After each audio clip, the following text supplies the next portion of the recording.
Bahkan sekarang ini hampir gak ada orang khusyuk. Makanya di dalam hadis ya, sabda Rasulullah SAW, ada masjid di akhir zaman, orangnya sholat tapi gak ada yang mukmin. Mungkin yang dimaksud hadis ini gak ada yang mukmin, gak ada yang khusyuk. Khusyuk itu artinya apa? Orang itu ketika sholat, mulai takbiratul ihram sampai salam, gerakannya betul, bacaannya betul, lalu hatinya hanya merenungkan apa yang kita baca dalam sholat. Mulai dari takbir, Allahu Akbar, merenungkan apa yang kita baca dalam sholat. Dan ini susah, kalau khusyuk 100% itu susah. Atau walaupun kiai ulama itu susah. Kata Imam Sya'rani, kalau orang itu ingin benar-benar khusyuk, sholatnya gak ingat apa-apa ya, hanya ingat apa yang ada di dalam sholat, harus ikut tarekat. Kalau gak solo, gak ikut tarekat, susah. Asyhadu an la ilaha illallah wahdahu la syarika lahu wa asyhadu anna sayyidana Muhammadan abduhu wa rasuluh. Allahumma sholli ala sayyidina Muhammadin tibbil qulubi wa dawaiha wa afiyatil abdani wa shifaiha wa nuril absari wa ghiyaiha wa qutil arwahi wa ghidaiha wa ala alihi wa sahbihi wa barik wa sallim. Amma ba'du.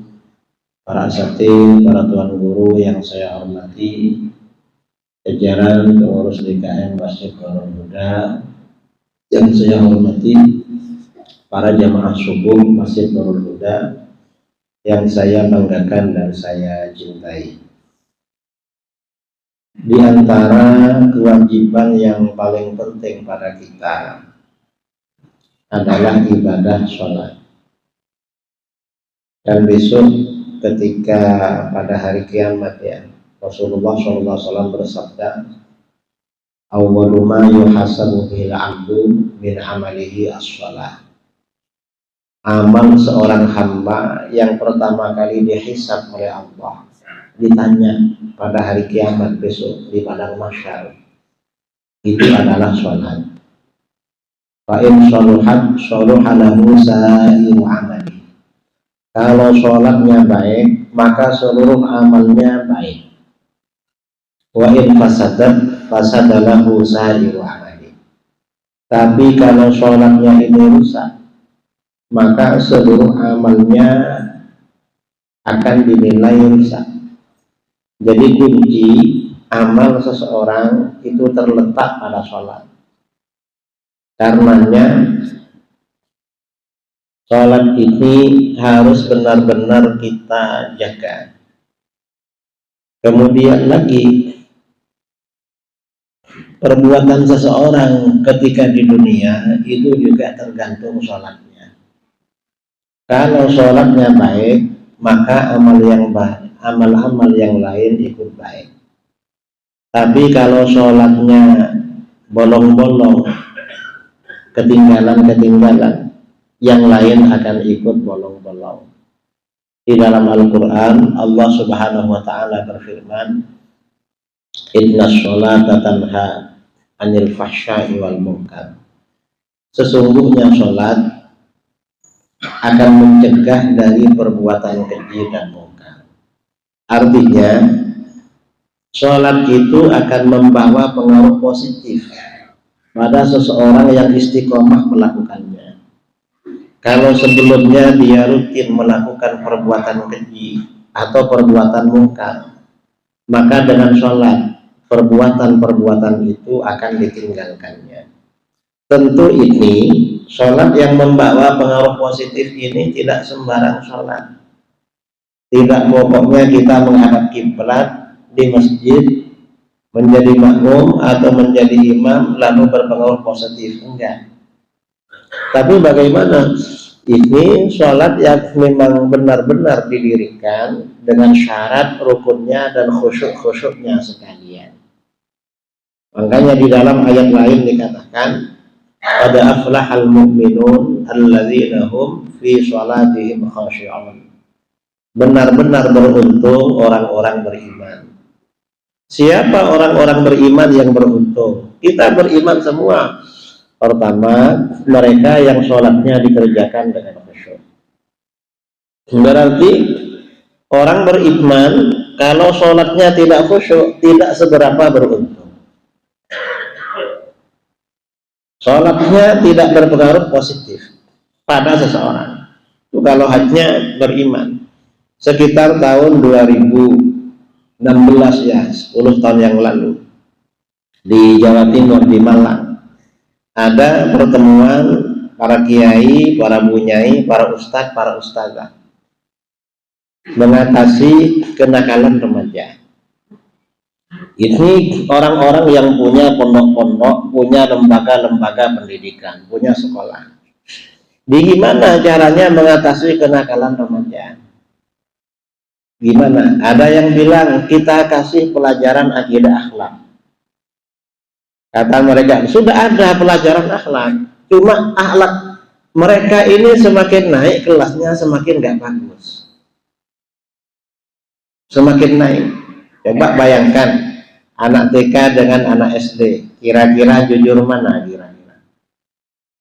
Kan jujur anak TK. Lalu anak SD dengan SMP, kira-kira jujur siapa? Jujur anak SD. SMP dengan SMA, jujur siapa? Bagus mana? Kan lebih bagus anak SMP. SMA dengan perguruan tinggi, bagus mana? Kan lebih bagus SMA. Makanya presiden ijazahnya cukup SMA. Kan mungkin biar gak nakal-nakal atau sekalian gak lulus lah. Biar gak nakal-nakal, apa begitu ya kira-kira itu. Artinya apa? Di sekolah-sekolah ini sudah dikasih pelajaran akhlak, tapi semakin tinggi semakin nakal. Akhirnya apa? Ada seorang kiai yang bijak bilang, ini nggak bisa seperti ini. Ini harus dikembalikan pada karakter pendidikan Islam. Gimana? Dalam pendidikan Islam, kewajiban yang paling ditekankan sejak masih remaja itu sholat. Makanya sholat itu diperintahkan, ya, anak umur 7 tahun wajib dijaga sholatnya. Muru auladakum bisolah disab'in. Kamu harus menyuruh, harus menjaga sholat anak-anak kamu kalau anak kamu sudah berusia 7 tahun. Kita ini kalau punya anak sudah berusia 7 tahun, orang tua wajib menjaga sholatnya. 5 waktu harus jaga. Kalau gak menjaga sholatnya, anaknya belum pandai, anaknya berdosa, bapaknya yang berdosa, ibunya yang berdosa. Itu kalau umur 10. Kalau umur 7 tahun, kalau lebih dari 7 tahun, wadribuhum 'alaiha li'ashrin. Kamu harus memukul anak-anak kamu karena tidak sholat kalau sudah berusia 10 tahun. Ini saking pentingnya perintah sholat. Sampai sejak 7 tahun sholat tuh harus didisiplinkan pada anak. 10 tahun nggak sholat dipukul. Sekarang ini orang tua gak ada yang berani mukul anak. Kebanyakan masa sekarang anak takut pada orang tua.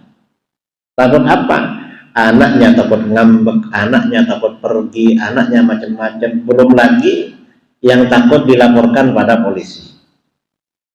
Ini sekarang. Artinya pada masa sekarang, karena masa sekarang ini kebanyakan orang tua, suami istri itu sibuk kerja. Kalau punya anak remaja, lulus SD, umur 12 tahun, lebih 10 tahun. Paling bagus memang masukkan pondok. Mengapa? Biar bapaknya, ibunya fokus cari duit, anaknya nanti ustadznya yang jaga sholatnya. Dijamin mulai sholat 5 waktu, sholat rawatib, sampai sholat duha, sholat witir, sholat tahajud, ustadznya yang jaga. Itu kalau ada di pondok. Ini sholat. Nah, artinya sholat ini penting, saudara. Lalu kata mereka, loh anak kita kan sudah sholat. Di lembaga kita malah sholat berjamaah, tapi kok masih nakal. Ya, kemarin ngisi salah satu pondok ya, di mana laki dan perempuan sepertinya campur. Sampling. Gimana ini kiai? Anak-anak ini kan puber. Biar anak-anak ini gak pacaran, gak anu. Ya, saya bilang terutama sholatnya dijaga. Karena orang tuh kalau sholatnya baik, insya Allah yang lain ikut baik.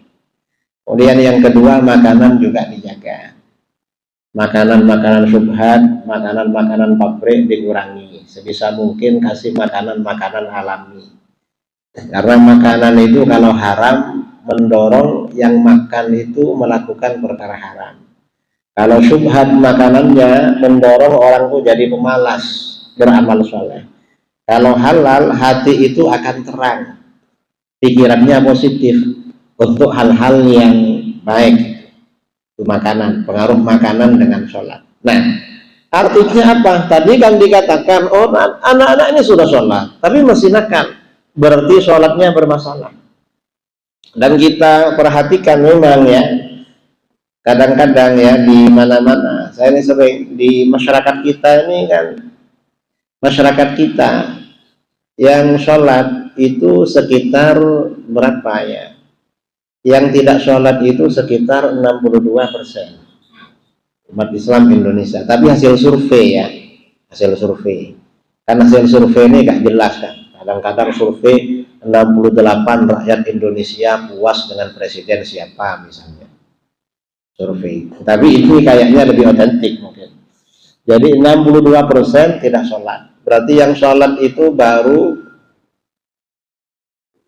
38. Jadi setiap 100 orang diperkirakan yang sholat itu 38. Lalu dari sekian yang sholat ini, yang sholatnya sah berapa? Jadi survei PT IKI 2014, bangsa kita ini umat Islam 72% buta aksara Al-Quran, nggak bisa baca Quran. Artinya setiap 100 orang diperkirakan yang bisa baca Quran dengan baik itu 28. Nah, 28 ini berarti kan sholatnya sah karena Qurannya baik. Sisanya tadi kan yang sholat kan 38, berarti yang 10% ini sholat juga, cuma mungkin bacaannya keliru-keliru. Dan sebagian yang 10% ini jadi makmum, sebagian jadi imam. Karena kadang-kadang imam khotib Jumat di Pekanbaru, saya beberapa kali ya ada khotib, khutbahnya meledak-ledak, begitu menjadi imam yang pendek dipanjangkan. Iyyaka na'budu wa iyyaka nasta'in. Jadi pendek, di akhirnya saya sholat zuhur habis itu. Habis itu kok imam yang bersangkutan masih ada, saya samperin, Ustaz jadi imam tadi? Iya katanya. Kayaknya tadi iyyaka na'budunya dipanjangkan. Kayaknya iya katanya. Jangan diulang Ustaz, satu masjid gak sah sholatnya ada. Iya katanya. Habis itu dia kalau khutbah nggak jadi imam.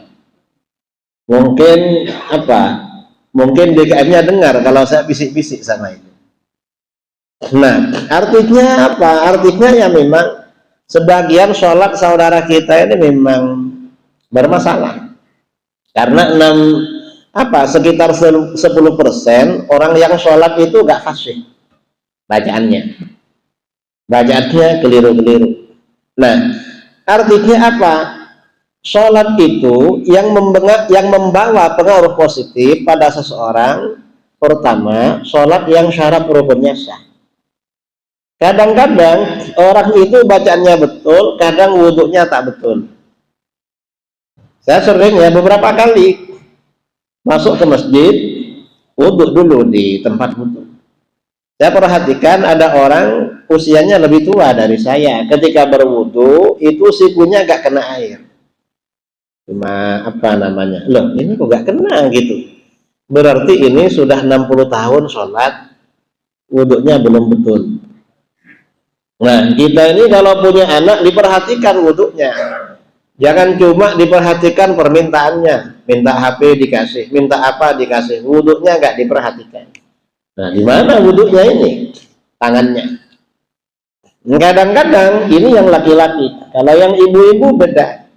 Yang ibu-ibu ini kadang-kadang, terutama ketika bepergian perjalanan, Ibu-ibu ini kan kalau kemana-mana sibuk dengan make up kan. Saya pernah ya, entah balik dari sini mungkin, sampai tahu dari mana di Jakarta, di bandara, mau sholat maghrib. Nunggu di bawah. Di Jakarta itu biasanya tempat sholatnya kan lantai bawah. Ternyata di depan saya itu ada ibu-ibu 2 orang wudhu. Ternyata make upnya gak dibersihkan dulu, jadi bibirnya masih merah, wajahnya masih pakai bedak. Habis wudhu kamu sholat. Saya bilang, Mbak, gimana wudhunya nih? Kok gak bersih wajahnya? Masih cantik nih, gak sah lah wudhunya. Cuma senyum-senyum. Habis itu saya berwudhu, lalu saya menjadi imam, gak taunya yang bersangkutan jadi makmum saya pula. Oh, rupanya bermakmum sama saya. Dan ini gak sedikit saudara, begitu-begitu itu. Ini syarat rukunnya yang tidak sah seperti wudhu. Belum lagi kadang-kadang cara sholatnya yang kurang bagus. Apakah itu gerakannya? Belum lagi khusyuknya. Nah, khusyuk ini kan paling berat memang di dunia. Bahkan sekarang ini hampir gak ada orang khusyuk. Makanya di dalam hadis ya, sabda Rasulullah SAW, ada masjid di akhir zaman, orangnya sholat tapi gak ada yang mukmin. Mungkin yang dimaksud hadis ini gak ada yang mukmin, gak ada yang khusyuk. Khusyuk itu artinya apa?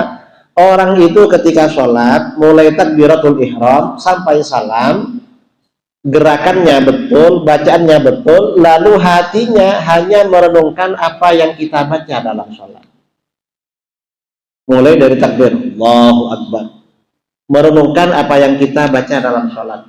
Dan ini susah, kalau khusyuk 100% itu susah. Atau walaupun kiai ulama itu susah.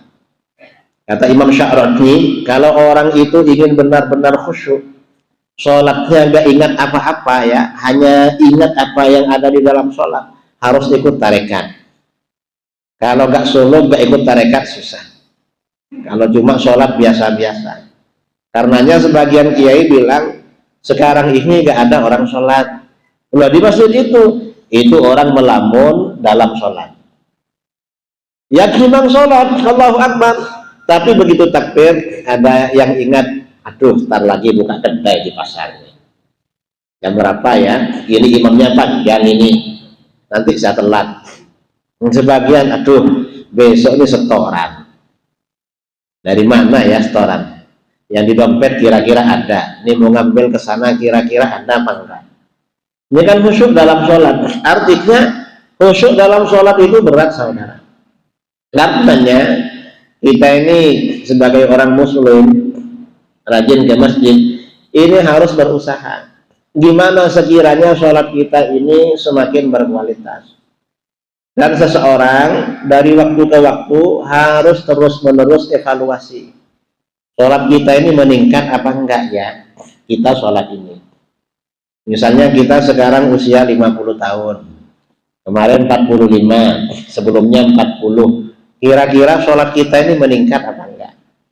Jangan yang dievaluasi itu hanya isi rekening.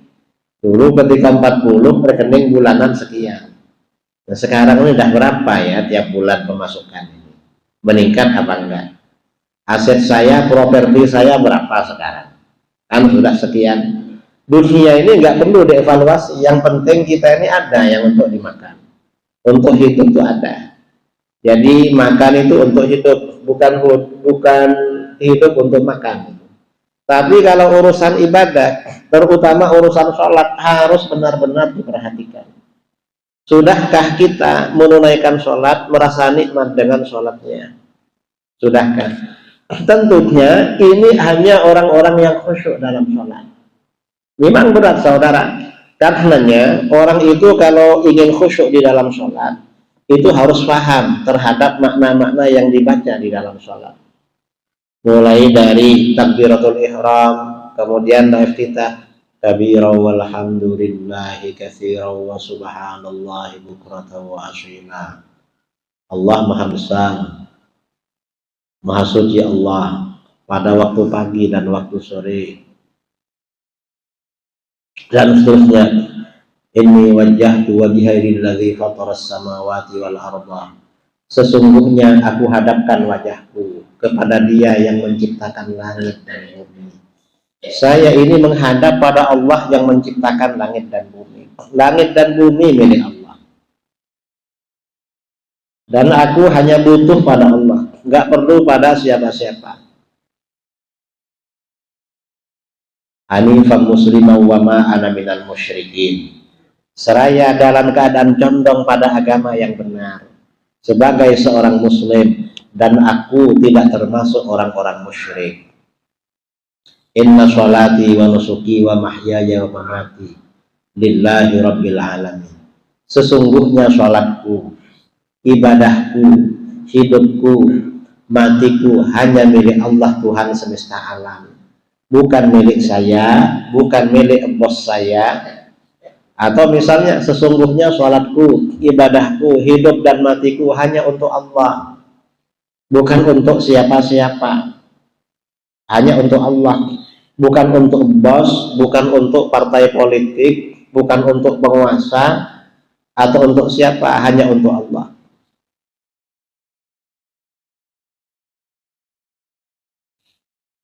La syarika lahu wa bidzalika umirtu anal muslimin. Tiada sekutu bagi Allah, murni hanya milik Allah, hanya karena Allah dan untuk Allah. Tiada sekutu bagi Allah, bukan ibadah ini bukan untuk siapa-siapa. Dan aku termasuk orang-orang muslim. Kemudian baca ta'awudz, a'udzu billahi minasyaitonir rajim. Aku berlindung kepada Allah dari setan yang terkutuk. Ya Allah, lindungi aku dari setan-setan yang terkutuk, baik ketika sholat, di luar sholat, ketika di rumah, di luar rumah, ketika bekerja, ketika banyak orang. Minta perlindungan pada Allah dari setan. Kita ini kalau gak dilindungi oleh Allah ikut setan, saudara.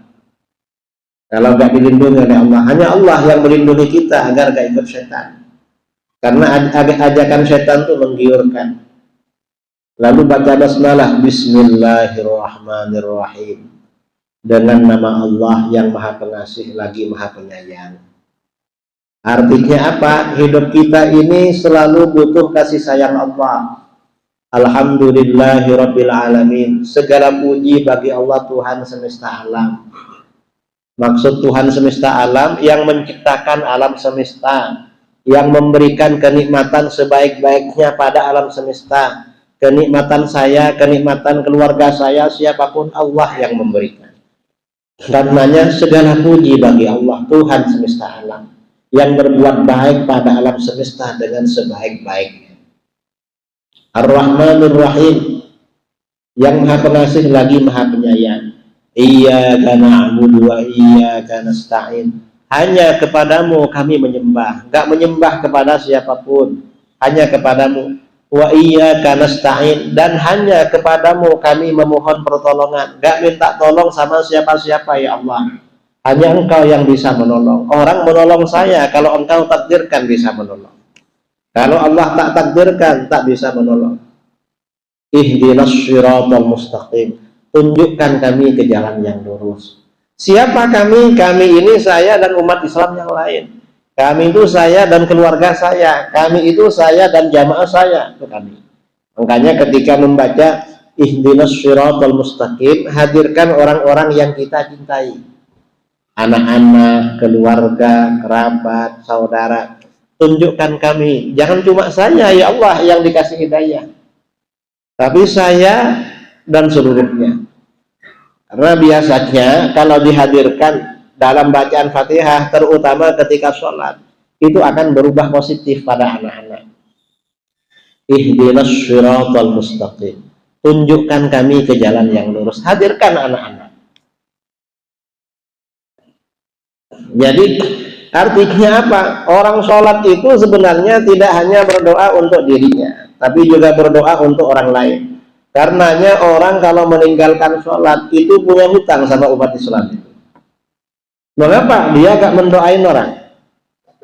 Karena sholat hukumnya wajib dan isinya termasuk mendoakan umat Islam. Orang yang meninggalkan sholat punya tanggungan sama orang lain. Makanya kalau 3 kali gak sholat dibunuh. Dalam pemerintahan Islam banyak hutangnya ya, pada umat Islam. ihdinas siratal mustaqim, tunjukkan kami ke jalan yang lurus. Nah, jalan yang lurus itu apa? Siratal ladzina an'amta 'alaihim, jalan orang-orang yang engkau berikan kenikmatan pada mereka. Siapa orang-orang yang engkau berikan kenikmatan? Ya para nabi, para rasul, orang-orang soleh, para aulia, orang-orang siddiq, para syuhada. Artinya orang-orang masa lalu yang diberikan hidayah oleh Allah. Ghairil maghdubi 'alaihim waladhdallin, bukan orang yang engkau murkai dan bukan pula orang-orang yang tersesat. Orang-orang yang dimurkai ini artinya ya orang yang tahu ajaran benar tapi gak diikuti, dimurkai oleh Allah. Orang yang tersesat, orang melakukan kebenaran tapi salah jalan. Karena kadang-kadang ya orang salah jalan tuh kadang sudah tahu, contohnya seperti koruptor. Sudah tahu salah tapi dijalankan. Tapi bukan itu tapi maksud juga ya. Orang tersesat juga orang berusaha baik ibadah begini tapi tersesat. Mengapa? Gak punya ilmu, gak dapat hidayah dari Allah. Karenanya kita ini senantiasa tunjukkan kami ke jalan yang lurus. Loh, kok minta hidayah? Apa kita ini belum dapat hidayah? Hidayah Allah itu bertingkat-tingkat, saudara. Kadang hidayah kita ini hanya sebatas sholat. Itu sudah sholat, ya dapat hidayah. Kemarin nggak sholat, dapat hidayah. Cuma sholat luarnya doang. Lalu hidayah lebih tinggi lagi, sholatnya semakin khusyuk. Hidayah lebih berkualitas lagi, lebih tinggi lagi, udah ngerti bacaan-bacaan sholat. Makanya ihdinas siratal mustaqim, tunjukkan kami ke jalan yang lurus. Kalau seperti itu, sholat kita itu gak hanya berpengaruh positif sama kita, tapi sama anak-anak, sama keluarga, orang-orang dekat berpengaruh. Mengapa? Orang ini dapat hidayah juga dari Allah. Mengapa? Barokahnya dihadirkan oleh yang mendoakan itu. Dihadirkan dalam doa. Ini sholat, saudara. Artinya apa? Sholat yang berpengaruh positif itu sholat yang benar-benar khusyuk dikerjakan. Kalau nggak khusyuk nggak bisa. Katanya orang sholat itu, katanya sholat mencegah dari perbuatan keji dan mungkar. Itu kok banyak koruptor. Malah koruptor itu kalau sholat di depan, masuk TV lagi. Sudah masuk TV, kadang sama ustadz sholat di sampingnya. Kalau sholat di sebelahnya ada ustadznya. Itu gimana? Kok masih ditangkap misalnya? Loh, dia itu sholat, tapi walaupun sholat yang dipikiri, nanti ini yang mana yang dikurangi? Allahu Akbar. Dikurangi berapa yang? Memang sholat, cuma pikirannya sebelum berangkat mikiri anggaran dicetot ya, di diskon dalam sholat. Ya Allah, dapat hidayah yang mana yang mau di diskon ini anggaran. Ya gitu sholatnya koruptor itu. Ya memang sholat. Makanya sholatnya itu gak mencegah dari perbuatan keji dan mungkar. Orang itu kalau sholatnya benar-benar khusyuk positif, saudara. Pada masa Rasulullah SAW ada orang pencuri rajin sholat. Dilaporkan pada Rasulullah, ada sahabat kita ini nakal tapi istiqomah sholat. Lalu kata beliau, oh nanti dia berhenti, kata. Satanhahu sholatuhu an dzalik. Sholatnya akan mencegah dari perbuatan itu. Gak lama kemudian berhenti, memang nakal. Karena sholatnya, apalagi sholat di belakang Rasulullah, pengaruhnya akan positif sekali. Itu sholat. Karenanya sholat kita ini harus kita tingkatkan. Mengapa? Dengan meningkatkan kualitas sholat, insya Allah tidak hanya berpengaruh positif sama diri kita, tapi juga berpengaruh positif sama anak, sama keluarga, anak dan lingkungan kita. Orang-orang yang kita hadirkan dalam sholat. Dulu pada masa ulama salaf, ada orang yang rajin sholat berjamaah, rajin sholat sunnah, rajin sholat tahajud. Tapi orang ini kerjanya mencuri. Lama-lama sama orang dibilang sama jamaahnya, jamaah masjid Nurul Huda, kamu ini gimana, katanya, kamu kan rajin ke masjid, malah rawatibnya lengkap, sholat berjamaah lengkap, kok masih mencuri? Dia walaupun mencuri malam-malam pulang segera ke masjid untuk sholat subuh. Kadang sebelum berangkat mencuri masih sholat istikharah dulu,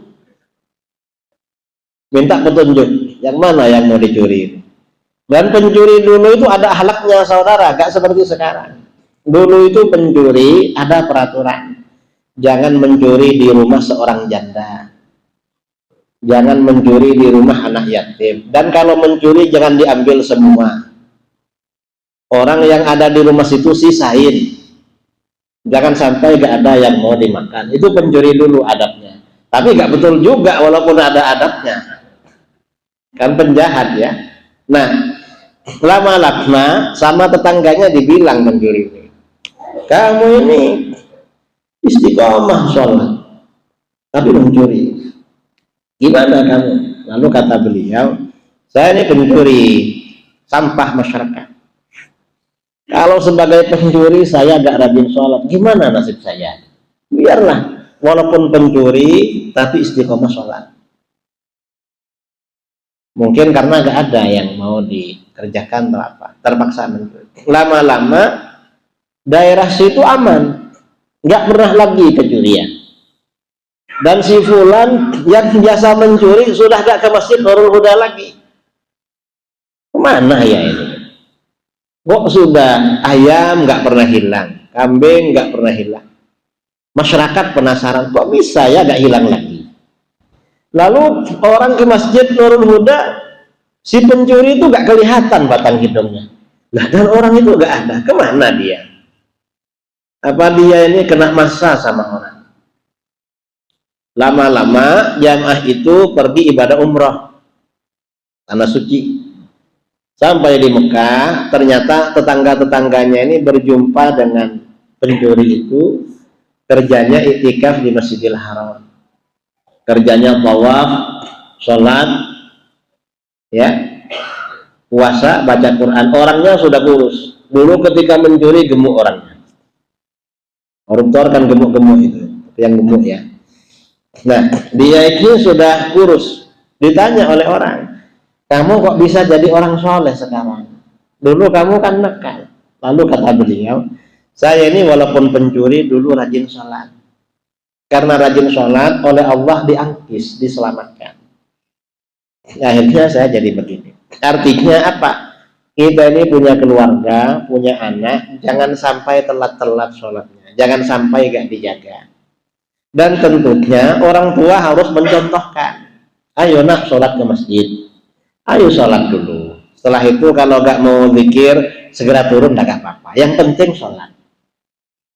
Dipaksa saudara, anak-anak itu sholat. Kadang-kadang ya, kalau anaknya terlambat bangun, terlambat sekolah, orang tuanya marah-marah. Gimana ini kamu gak disiplin? Mau jadi apa kamu? Bangun telat-telat, akhirnya sholat, akhirnya sekolah terlambat. Tapi begitu bangun telat-telat, terlambat sholatnya dibiarkan. Padahal sholat ini kan yang paling penting. Sholat. Nah, ini saudara-saudara ya, pentingnya kita menjaga sholat, kemudian meningkatkan kualitas sholat kita agar menjadi sholatnya orang-orang yang khusyuk. Karena orang-orang yang khusyuk dalam sholat itu sholatnya yang berpengaruh positif. Barangkali ini menggantikan Buya UCR menyampaikan kajian subuh pagi kali ini. Biasanya beliau baca kitab Riyadhus Shalihin. Tadi saya lupa agak bawa Riyadhus Shalihin, di jalan mikir-mikir mau ceramah apa ini. Terserahlah, barangkali ini sebelum kita tutup mungkin ada yang mau disampaikan, ada yang mau ditanyakan sebelum kita off dengan doa.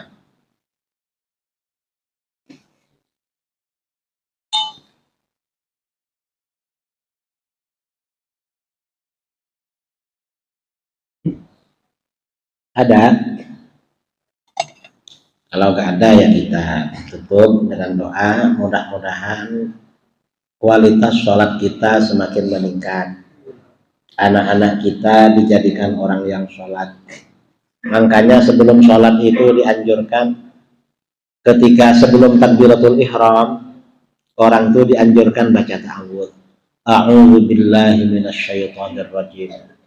Aku berlindung kepada Allah dari setan yang terkutuk. Artinya apa? Agar sholat kita nggak disebrot sama setan. Kita ini sholat, tapi ruh sholatnya dicuri oleh setan. Diingatkan pada hal-hal di luar sholat. Lalu berdoa pada Allah, Rabbi ja'alni muqimas sholati wa min dzurriyyati. Rabbana wa taqabbal du'a. Tuhan, jadikan aku orang yang mendirikan sholat. Artinya, jangan jadikan aku orang yang hanya sholat, tapi ruh sholatnya nggak ada. Rabbi ja'alni muqimas sholat wa min dzurriyyati, termasuk anak cucuku. Jadikan pula orang yang mendirikan sholat. Rabbana wa taqabbal du'a. Tuhan, terimalah doaku. Karena doa antara iqamah dengan takbiratul ihram itu dikabulkan oleh Allah. Makanya imam masjid ketika setelah iqamah jangan langsung takbir, baca ta'awudz dulu, a'udzubillahi minasyaitonir rajim. Lalu berdoa, Rabbi ja'alni Rabbi a'udzubika min hamazatis syayatin wa a'udzubika rabbi yahdurun. Lalu baca usolli fardhus subh raka'ataini. Dan jamaah juga dikasih waktu untuk berdoa kepada Allah karena sunnah memang. Doa antara iqamah dengan takbiratul ihram dikabulkan. Doakan semua agar sholat itu benar-benar berkualitas. Bismillahirrahmanirrahim. Alhamdulillahirabbil alamin. Hamdan yuwafi ni'amahu la mazidah. Allahumma shalli ala sayyidina Muhammadin sholatan tunjina biha min jami'il ahwali wal afat.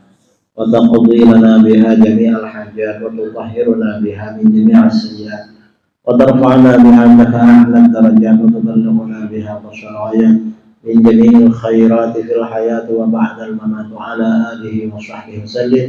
اللهم آتنا في الدنيا حسنة وفي الآخرة حسنة وقنا عذاب النار.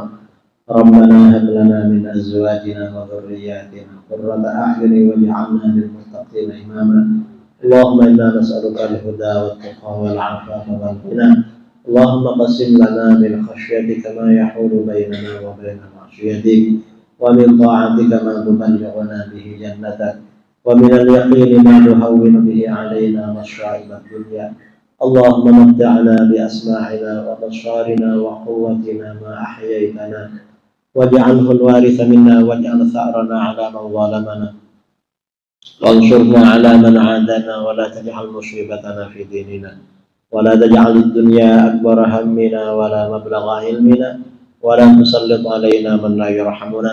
اللهم اغفر لنا ذنوبنا ولوالدينا وارحمهم كما ربونا صغارا ولمشايخنا وأصحابنا وأحبابنا وذوي الحقوق علينا وللمؤمنين والمؤمنات والمسلمين والمسلمات الأحياء منهم والأموات.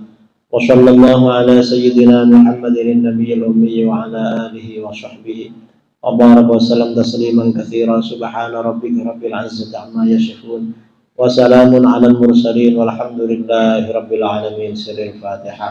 أعوذ بالله من الشيطان الرجيم. بسم الله الرحمن الرحيم. الحمد لله رب العالمين الرحمن الرحيم مالك يوم الدين. إياك نعبد وإياك نستعين. اهدنا الصراط المستقيم صراط الذين أنعمت عليهم غير المغضوب عليهم ولا الضالين. آمين. وأخيرا السلام عليكم ورحمة الله وبركاته.